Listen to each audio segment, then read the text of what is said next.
you have a scene, again, without giving anything away, that shows the different paths in life that the two characters have taken. You've settled down. You've created a life for yourself with a child and a white picket fence. You're giving a lot away. I'm totally kidding. I'm sorry, man. I'm not giving the heart of it away, but there's a. But I found a quote from you where you talk about that Jack has the life that you might have had you taken a different path. Like in that you stepped away from all of this for a little while to start a family. And was that something that made this script and this story more appealing to you? Well, I think me and Bradley with this picture have a very interesting narrative. I don't know if you remember when I hosted Saturday Night Live and I did a joke about meeting Bradley at the White House. Right, yeah. But we always met at these really grand occasions, like the Manny Pacquiao fight. I don't even know if you remember, this was the first time I met you. I was sitting right behind you. You're real nice, but I know you had no idea who I was. Not true. And then we met again at the White House and No, the first time, Elephant Man. Oh, that's right. Yeah. Jesus, we were in London. And I met Bradley at a hotel, and I ended up going to see him at the West End playing the Elephant Man, which, by the way, was fantastic. But I mean, we had like an authentic rapport when we would talk to one another and stuff, and when he asked me to do the movie, he sent me the script, and I just never read the script. Because a lot of people want to be actors. I like to pretend. You know what I mean? But I trust Bradley. Like we had an authentic rapport, and I was like, yeah, I'll do it. So when I get to set, Bradley has a way of directing. You'd almost have to see it to believe it. To act in a movie and direct looks hard. Yeah. And like Stephanie said, sometimes he'd be Jack directing, and sometimes you wouldn't even know you were shooting. You'd just be talking, and I'd be like, why is Bradley talking like this? Oh, he's Jack! But it was like, it almost felt like a jam session. Yeah. It was like an actors having a jam session. It was like a rhythm. It was like what you call vibes. Yeah. There was like these palpable vibes, and I mean, everyone really liked each other. In the script they're supposed to like each other, but it became real. So it was a very unique experience as far as my career. I do, mostly comedies and silly movies. It's unlike anything I've ever done. And it was a real palpable vibe on the set that I think, from what I hear, translates to the screen amazingly. Yes, it does. And, it was interesting watching all of you backstage and seeing the easy rapport that you have with one another that doesn't seem forced and doesn't seem, like sort of Hollywood in any way. Yeah. It was fun to watch you guys back there. Anthony, you play Ali's best friend in the film. Tell me a little bit about shooting the scenes, because you're in and I don't know, this wasn't shot in any kind of sequence, was it? Or we tried to. We had to adhere to some certain dates that we wanted to get to things that were open. But no, we tried to do it as sequentially as possible. Yeah. I always think that's a key thing to do. Yeah. So tell me a little bit about your experience shooting and working with Jack and/or Bradley as a director's it was for sure both. Character. It was both. It was great, man. I mean, Stephanie's a beast. Oh my gosh, it's my man. Yo, it was a blessing learning from her every day. Yeah. It was constant. When somebody's so available, you can't help but to open up. It's and if you don't, you're like a liar. Right. I was like, I'm not trying to lie. And it was just amazing. Bradley, I talk to people all the time. I was hanging out with Spike on set the other day. Spike Lee. Sorry, my bad. Name drop. I name dropped.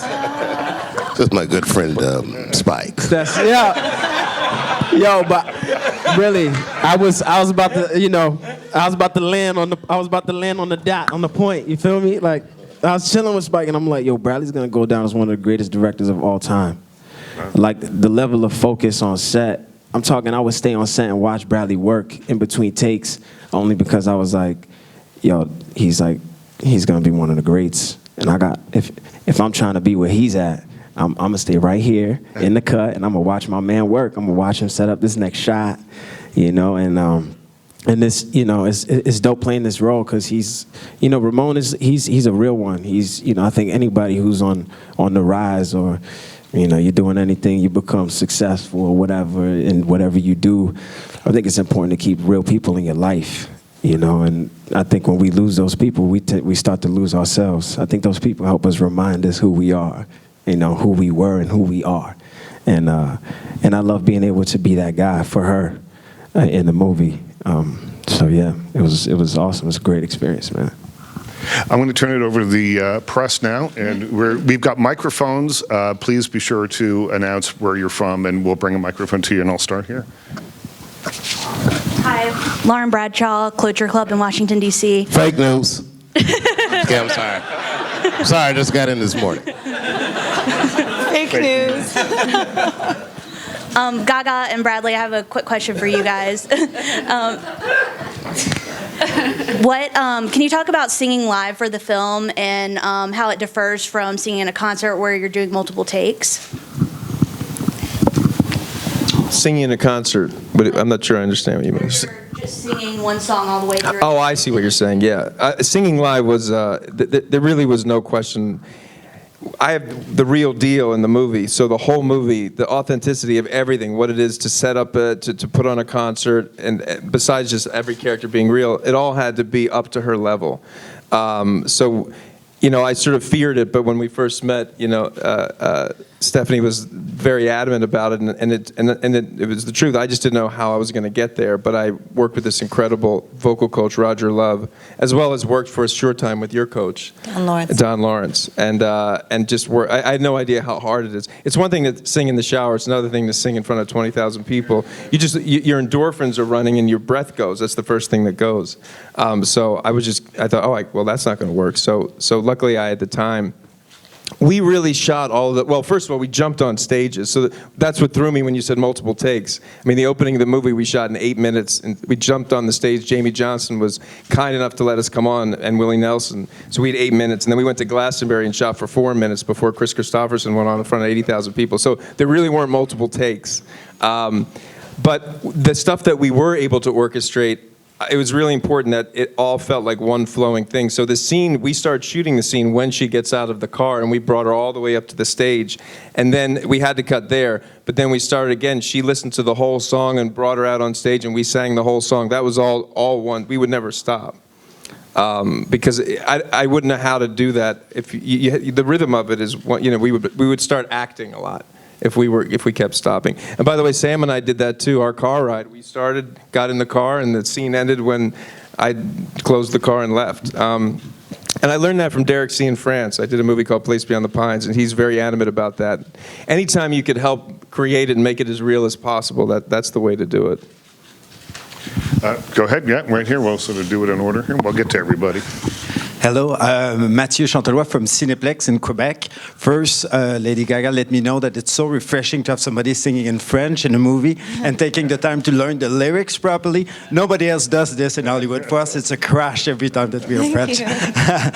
My question is about the scene with the drags in club, and it's for you, Mr. Cooper, probably you, Anthony, and Lady Gaga. Mr. Cooper, where did you have the idea to shoot inside of drag queen cabaret? And probably Lady Gaga, your character is saying that it was a true honor to work with these gay girls. That's the way you call them in the film. Was it really an honor for you as well to shoot these scenes? The opening of the movie, cracking the structure of that opening of the movie was one of the hardest things to do, because it was important that you understood who these two characters were in a very short period of time. And Eric Roth and I at the time, who were writing the script, we sat down with Stephanie for hours and hours and would record conversations, and then he and I would work through it afterwards and think about what we could implement. I saw her sing La Vie en Rose. That was the first time I ever heard her sing live at a Sean Parker cancer benefit the night before I went and met her.